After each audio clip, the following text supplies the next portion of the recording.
Bienvenidos oyentes de Radio Sefarad, estamos en las noticias, unas noticias que comenta Jorge. ¿Qué tal? ¿Qué tal, Alejandro? Vamos con los titulares del día. Israel reabre sus 2 pasos fronterizos con Gaza a pesar de los cohetes lanzados y las protestas del sábado. Bolsonaro visita Israel y anuncia no el traslado de la embajada de Brasil, pero sí la apertura de una oficina comercial en Jerusalén. Un comediante judío lidera la primera vuelta de las elecciones presidenciales en Ucrania. Los bombardeos de Rusia en Siria han matado más de 8.000 civiles desde 2015. Estos son los asuntos de hoy aquí en las noticias de Radio Sefarad. En la segunda parte de ellas hablaremos de la agenda cultural. Ahora lo hacemos de los 2 pasos fronterizos entre Israel y Gaza que fueron reabiertos este domingo a pesar de los 5 cohetes lanzados el sábado noche por el terrorismo palestino contra el sur israelí. El paso para peatones Erez y la terminal para las mercancías de Kerem Shalom habían sido cerrados el lunes pasado a raíz del cohete lanzado por el grupo terrorista islámico Hamas contra el Moshav Mismeret al norte de Tel Aviv, que destruyó una vivienda, hiriendo a 7 personas, incluyendo a 2 niños y un bebé. Israel también levantó las restricciones que había impuesto a la pesca frente a la costa de Gaza. Israel se comprometió a reabrir los pasos fronterizos tras contener jamás activamente la protesta masiva del sábado bajo el telón de fondo de un cese del fuego no declarado mediado por oficiales de la inteligencia egipcia. Un alto cargo de Hamás declaró: «Estamos a días de que se cumplan nuestras demandas. Somos pacientes y el enemigo está a prueba». Mientras, Netanyahu, que ha sido acusado por sus rivales políticos de derecha de ser demasiado blando con Hamás, recalcó que ordenó a las tropas permanecer desplegadas junto a la frontera con Gaza ante la posibilidad de que se reavive la violencia. Sí, en este sentido hay que entender que es muy posible que los 5 cohetes que se lanzaron el sábado noche no son de Hamas, sino de facciones como Yihad Islámica, etcétera, que justamente quieren forzar la situación de enfrentamiento, que siga el enfrentamiento. Habíamos visto esta semana, dado que el sábado se cumplió un año del inicio de estas marchas del retorno, incluso el líder de Hamas había dicho que iba a ir 1 millón de personas. Y aunque hubo protestas, hubo unas decenas de miles, igual 40.000 personas, 30.000, 40.000 personas dispersas a través de toda la frontera, y hubo incluso enfrentamientos violentos. No fueron liderados por Hamas, sino justamente que los militantes de Hamas estaban tratando de refrenar este tipo de situaciones. Aunque se vivieron cosas bastante extrañas que no salieron en la prensa en español, como suele ser habitual, y que hemos visto, por ejemplo, 2 niños de unos 8 o 10 años, yo que sé, más o menos, que pasan la frontera, cruzan la valla, con unas mochilas con cuchillos. Los soldados los vieron, eso era muy evidente, los detuvieron y les preguntaron por qué llevaban esos cuchillos y todo eso, y bueno, los chicos contaron que le dijeron que en cuanto pasasen la valla fronteriza los iban a detener los soldados de Israel, y bueno, lo que buscaban era protagonizar, o sea, que los niños protagonizasen una detención de los malísimos judíos israelíes deteniendo a niños de 8 años porque llevaban un cuchillo en la mochila. Bueno, lo que hicieron fue quitarle los cuchillos, darle de beber y devolverlos a la Franja de Gaza, pero no por la valla por donde habían pasado, evidentemente, sino que los llevaron hasta el paso fronterizo y los hicieron pasar de vuelta. Es que ese tipo de historias son las que buscan esta propaganda, estas noticias fabricadas por grupos como la Yihad Islámica, aunque esto también podría haber sido obra de Hamas. Lo que sí está bastante claro es que en este momento esa guerra que se teme, pues no beneficia ni a Israel ni a Hamas. En Israel especialmente porque estamos en periodo electoral muy avanzado. Y Hamas porque lo que quiere es lograr recuperar el control sobre la Franja de Gaza. Y para ello lo que necesita son la vuelta del capital catarí que entre en la zona de la Franja de Gaza, estos 15 millones de dólares mensuales, o sí que a los que estaban acostumbrados, porque la Autoridad Nacional Palestina, es decir, Ramallah, les ha cerrado el grifo de todo, de la cuenta de la luz, del agua, de los suministros, etcétera, etcétera. Entonces, la única posibilidad que tienen ellos de resistir frente a estos levantamientos que ya hemos anunciado la semana pasada, que se empiezan a producir con la población porque tienen hambre y porque no están desabastecidos y porque no tienen electricidad, etcétera. Y en este caso no es por Israel, sino por justamente la presión que le somete Abu Mazen desde Ramallah. Bueno, pues están buscando una salida honrosa para simular o presentarse como que ellos son los que han ganado, como dicen en la declaración que hicieron. Estamos a días de que se cumplan nuestras demandas. Somos pacientes y el enemigo está a prueba. Es decir, que esto es una prueba para Israel, no es una prueba para Hamás. Que de pronto esta manifestación del sábado, que era así llamada la Marcha del Millón, pues se quedó en incluso menos de lo que era habitual en los viernes hasta ahora. Netanyahu le dijo al presidente de Brasil, Jair Bolsonaro, de visita en Israel, que espera que la apertura de una oficina de negocios en Jerusalén sea seguida por el traslado de la embajada del país sudamericano cuando llegue el momento, después que el líder brasileño pareciera retractarse de su promesa inicial de cumplir con esta decisión. La oficina que Brasil abrirá en Jerusalén tendrá carácter comercial para promover la tecnología y la innovación como parte de la embajada en Tel Aviv. Netanyahu consideró que podría ser el primer paso para una futura embajada de Brasil en Jerusalén. La oposición de parte del ejecutivo de Bolsonaro a este movimiento, por las relaciones comerciales que mantiene con los países árabes en venta de carne halal permitida para consumo por la ley islámica, habría rebajado finalmente la promesa a una oficina de negocios. El presidente brasileño no tiene agenda con la autoridad palestina. Sí, la visita de Bolsonaro ha sido casi una visita personal. Lo han ido a recibir no solamente Netanyahu con su mujer, sino también con su hijo, que estuvieron los tres cuando asumió el cargo Bolsonaro como presidente de Brasil, etcétera, etcétera. La sintonía es total entre estos mandatarios. Bolsonaro sí quiere trasladar, pero claro, tiene presiones, entre otras cosas, porque digamos que las exportaciones de carne más importantes que tiene Brasil son justamente hacia los países árabes. Así que algunos ministros le hicieron saber que no sería nada conveniente hacer eso porque se quedarían sin esas exportaciones. Bueno, se pueden entender las presiones, pero claro, es que todos los países que están en vías, por decirlo de alguna manera, en vías de traslado de su embajada, están siendo sometidos a presiones no ya diplomáticas, sino económicas y personales en todos los casos. El comediante judío Vladimir Zelensky y el actual presidente de Ucrania, Petro Poroshenko, se mantienen como los candidatos más votados en las elecciones presidenciales del domingo y, por tanto, como los dos aspirantes que se disputarán la presidencia en segunda vuelta, según el 44% de los votos escrutados, tras los cuales el actor lograba el 30,14% de los votos en las urnas, en tanto que Poroshenko conseguía el 16,74%, más de 13 puntos porcentuales por detrás de su rival. Más de 34 millones de ucranianos estaban llamados a las urnas, aunque unos 5 millones residentes en los territorios controlados por los separatistas prorrusos en las provincias de Donetsk y Lugansk no pudieron ejercer su derecho al sufragio.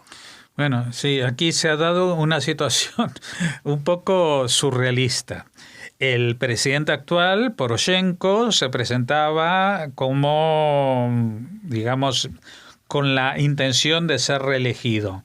La ex primera ministra también se presentaba como una oposición a Poroshenko, pero el que se acabó imponiendo es alguien que ha formado un nuevo partido político, y Vladimir Zelensky es una especie de Mr. Bean ucraniano que en la televisión hace una sátira de los presidentes de Ucrania, hace de presidente de Ucrania.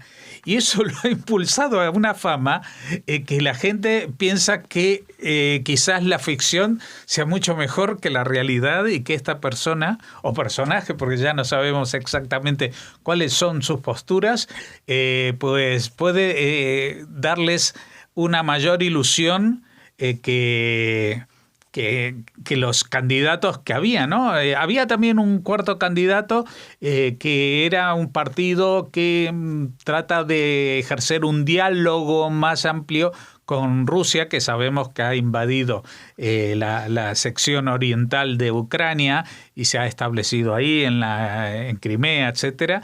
Ese es un partido minoritario que ya se sabía que muy poca gente lo iba a apoyar, pero entre los partidos, digamos, que no apoyan esa secesión de una provincia o de esas dos provincias, pues estaban estos tres jugadores, y las encuestas esta vez sí que dieron la razón. Y la verdad es que se impuso con un margen muy grande el comediante. Hay que ver si en la segunda vuelta, en la que solamente estarán Zelensky frente a Poroshenko, va a haber una ofensiva, digamos, institucional para paliar esta posible deriva que podríamos llamar populista, aunque digo que no conozco las propuestas de este actor, pero claro, alguien que surge de forma tan intempestiva, inmediata, y siendo encima un comediante, si recuerda algo, es al italiano Beppe Grillo del Movimiento 5 Estrellas. Así que bueno, vamos a ver qué es lo que pasa en Ucrania. Entre las más de 18.000 personas que han fallecido en bombardeos de la aviación rusa en territorio sirio desde el comienzo de la intervención de Moscú en el país árabe en septiembre de 2015, se cuentan más de 8.000 civiles, según informó el Observatorio Sirio de Derechos Humanos. De estas víctimas, 1.951 eran menores de 18 años, 1.207 mujeres y 4.878 hombres. Además, en los bombardeos rusos fueron abatidos 5.233 miembros de Daesh y otros 4.884 combatientes de otras facciones armadas. Dicho observatorio ha señalado que la supuesta lucha contra el terrorismo de Rusia es un pretexto para llevar a cabo matanzas, destrucción y desplazamiento de civiles, y para apoyar al presidente Bashar al-Assad. La ONG ha denunciado una vez más que Rusia emplea bombas de racimo cargadas con una sustancia denominada termita, compuesta de polvo de aluminio y óxido de hierro, que causa quemaduras porque su combustión dura alrededor de 3 segundos tras ser lanzada. Bueno, este es un poco el resumen. Ahora que se está hablando de que ya se ha eliminado a Daesh del territorio sirio también, y realmente quedan pocas bolsas de resistencia al régimen del presidente Bashar al-Assad. Evidentemente todo esto ha sido condicionado porque ha contado con la cobertura aérea, cosa que no tiene ninguno de los grupos rebeldes, y encima rusa, es decir, mucho más avanzada que la que tiene la propia Siria. Pero esto ha tenido unos efectos colaterales tremendos. Siempre se acusa a Israel cuando ataca en la Franja de Gaza, por ejemplo, en el 2014, que dentro de los 2.000 muertos, pues dicen que había, 1.500 civiles, pero en realidad las cifras allí están muy retorcidas de alguna manera, porque jamás no es un ejército regular, no van de uniforme. Es decir, cuando hay un muerto que pertenece a Hamás, pues se cuenta como un civil más, a menos que se encuentre en ese momento disparando un misil desde una terraza y se pueda certificar realmente su adscripción. Pero luego vemos en los homenajes que se hacen a los muertos que prácticamente todos eran militantes de Hamás, aunque siempre hay, desgraciadamente, sí víctimas civiles, pero en una proporción que igual es ínfima en comparación a esto, que igual que no supera el 10%. Pero en el caso de Rusia, pues fíjate, 8.000 de 18.000 son casi la mitad. Casi la mitad de los muertos son civiles y de ellos una cuarta parte son menores de edad. Y por otra parte dice, bueno, los bombardeos rusos han acabado con unos 5.000 y pico miembros de Daesh y otros 4.884 de otras facciones armadas, pero dentro de estas facciones armadas también existe una facción armada que busca una proclamación democrática del país, es decir, son gente que antes estaba en el ejército y que se han opuesto desde la primavera árabe a la reelección eterna y dinástica de los al-Assad al frente de Siria, que buscan una... Con lo cual sí son militares, pero no son exactamente terroristas, en este caso serían opositores. Con lo cual la cifra de la aviación rusa se queda en daños colaterales o no terroristas superiores a la mitad. Esto es lo que da de sí, y siendo el atacante Rusia, pues nadie abre la boca. Nadie propone, por ejemplo, boicotear los productos rusos o a los artistas rusos que vengan a actuar en España. Nadie se le piensa que el coro estatal o los bailarines del Bolshoi o todo eso tienen la culpa de lo que hace Putin en Siria. Cosa que ojalá se aplicara también como medida cuando piensan en Israel y en los judíos de Israel. Cerramos así esta primera parte de las noticias de hoy en Radio Sefarad y regresamos ahora con la agenda cultural.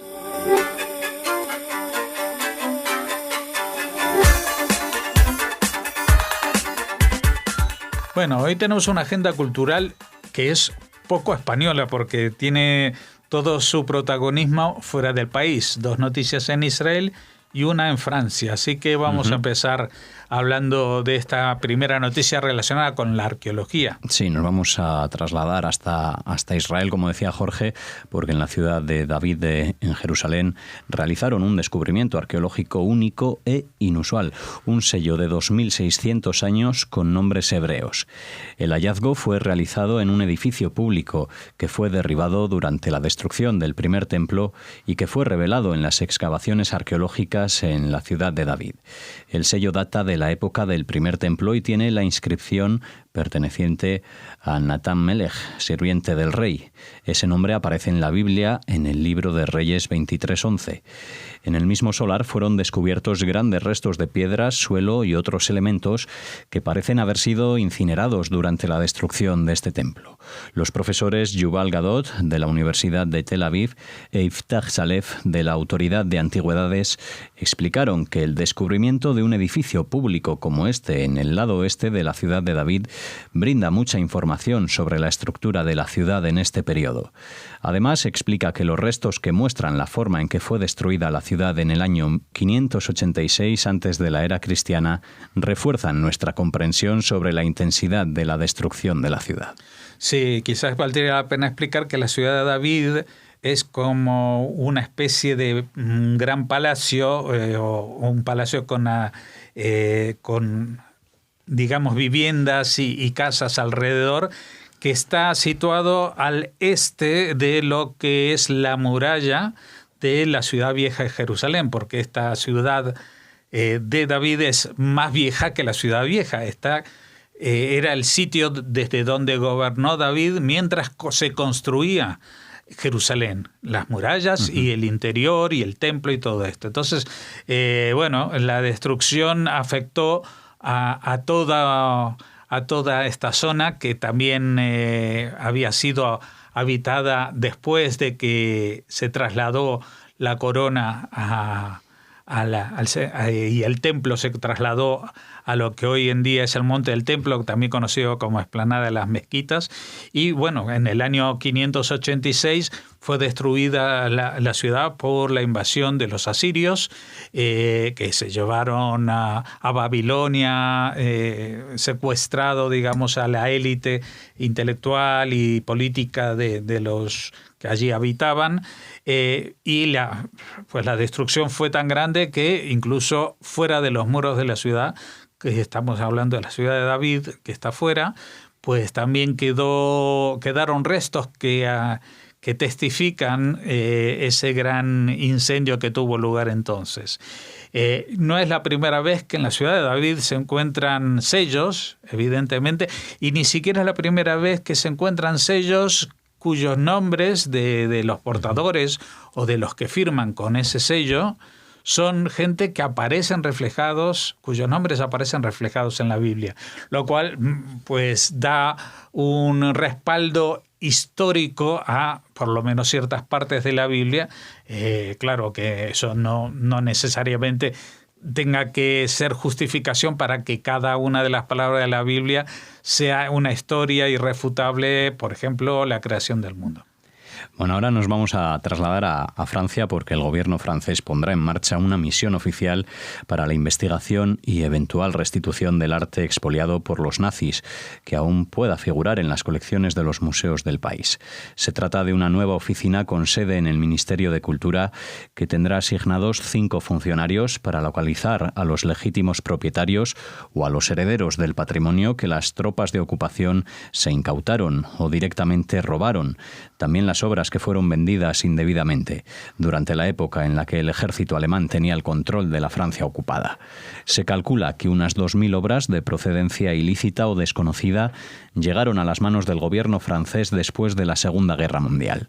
Desde hace décadas, Francia ha sido criticada por su negativa a abrir un proceso de restitución transparente de dichas obras. Al frente del grupo que iniciará sus trabajos este mes de abril ha sido designado David Siby, autor del informe.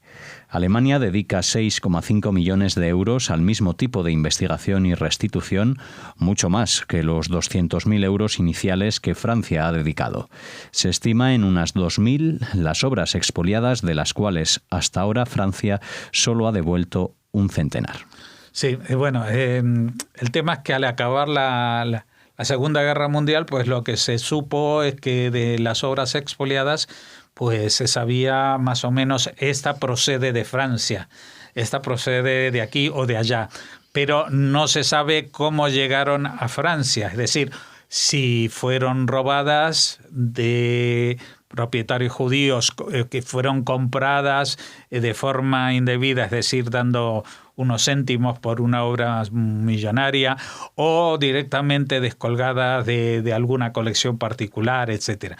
Como no se sabe, pues el proceso para restituirla ha sido durante estas décadas muy oneroso, muy lento, entre otras cosas, porque el gobierno francés tampoco había facilitado mucho las cosas. Recién ahora, 70 y pico de años después, pues Francia se está empezando a integrar en esa corriente de devoluciones de arte expoliado. Lo que pasa que, bueno, en principio 5 empleados y 200.000 euros no son nada. No es que sean pocos, que no son nada. 5 empleados buscando los orígenes de estas obras, pues chicos, me parece que podrían hacer con 5 una radio como nosotros, pero no un organismo oficial de este alcance, ¿no? Pensemos en comparación lo que hace Alemania con sus 6,5 millones de euros, que son, no sé, 5 por 5, 30 y pico de veces más el presupuesto, ¿no? Así que aunque Alemania no es lo mismo que Francia, pues esperemos que esta sea el inicio de una institución que va a recibir mucho más apoyos en el futuro, y también que sea una institución que sea copiada o imitada en otros países del mundo, especialmente en Europa, de donde también han habido este tipo de situaciones de ventas fraudulentas, de obras expoliadas, etcétera. Aquí mismo en España tenemos más de un caso. Hay un caso denunciado, es decir, que los propietarios saben dónde está, que es en el Museo Thyssen, y sobre creo que es un Degas, o no, es un Pizarro, creo, la obra, pero lo más importante no es quizás lo que ya se sabe, que eso lleva su proceso para la restitución, sino conocer qué otras obras se desconoce, de dónde fueron adquiridas, en qué condiciones y cómo llegaron a los museos españoles y colecciones privadas. Bueno, terminamos ahora la agenda cultural donde la empezamos, hablando de nuevo, nos vamos a Israel. Como todos los años, durante la festividad de Pesaj, el Teatro Municipal de Haifa celebrará uno de los eventos más esperados y concurridos en los días festivos, el Festival Internacional de Teatro Infantil y Juvenil, que este año cumple 29 años. Se lleva a cabo en esa ciudad norteña bajo la dirección artística de Itzik Weinberten, respaldado por la directora del Teatro Municipal Haifa, Niza Ben-Zevi, también directora de este festival. Se trata del festival de teatro infantil más importante de Israel y de los más destacados del mundo. Durante 4 días habrá unos 200 espectáculos y actuaciones de 6 países, incluido el estreno de 8 obras originales que competirán por premios en varias categorías. Tendrá lugar entre el 21 y el 24 de abril de este año. Bueno, hay que decir que dentro de esos 6 países también está España, ¿eh? O sea que me imagino también que lo que se aprovechará, porque al ser un teatro infantil, pues a los niños que le pongan el texto subtitulado no les va a ayudar mucho. Seguramente tendrán que estar los padres todo el tiempo leyéndoles a ver qué es lo que dicen los actores. Pero sí que en Israel hay muchos inmigrantes más o menos nuevos, familias que son de origen francés, cuyos hijos también hablan francés, inmigrantes de países de habla hispana, cuyos hijos también reconocen bastante del español, o de chicos que ya van a la escuela o que son de familias de origen norteamericano o inglés o australiano, etcétera, y que entienden inglés, con lo cual de estos países es mucho más sencillo que puedan abordar un festival internacional, porque es una cosa que, por ejemplo, aquí en España sería muy difícil, porque se puede hacer un festival internacional de teatro y para eso están estos mecanismos de los textos que aparecen en unas pantallas especiales para que la gente pueda saber qué es lo que están diciendo. Pero con el teatro infantil la cosa no funciona así. Los niños son muy exigentes y no aceptarían que vengan a hablarles en inglés, en francés o en hebreo. Así que, bueno, aplaudimos desde aquí esta iniciativa, esperamos que tenga mucho éxito. La verdad que si llevan 29 años, tampoco les ha ido nada mal. Bueno, veremos las propuestas, se lo contaremos aquí en Radio Sefarad. De momento es lo que hay aquí. Nos despedimos ya, hasta mañana, les esperamos en radiosefarad.com.